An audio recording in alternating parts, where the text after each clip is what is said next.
has had some discussions with China bilaterally, for example, that do talk to infrastructure, like the electrical problem you mentioned. But there obviously now is a need to do more. And so I think that the time is right for that. But there's one caveat to that, Victor. And if I may, that caveat is, the United States has tremendous capability, and your users, and I know CNN reported on this in the past, a virus called Stuxnet. There's others out there like Flame, where fantastic amounts of information are gathered that benefit countries like the United States. I'm not attributing those two to the United States, but they're probably state-sponsored.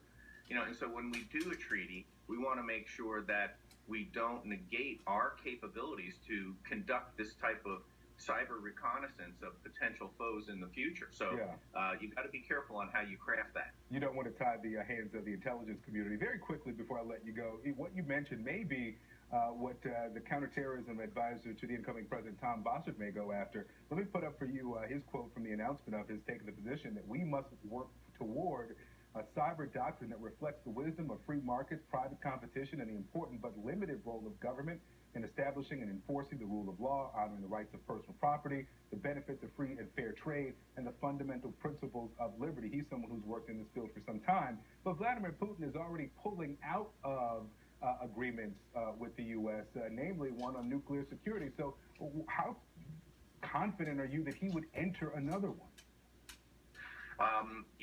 Time will tell is the answer to that. But you mentioned Vladimir Putin, and you've got to be careful in this realm.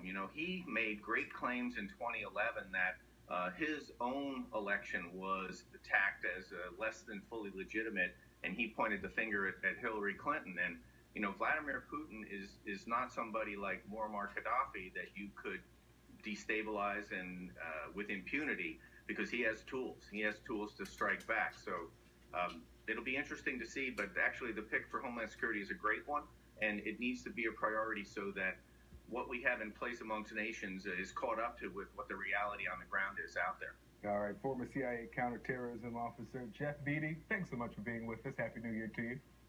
Happy New Year. Thank you. Sure. Well, it was the new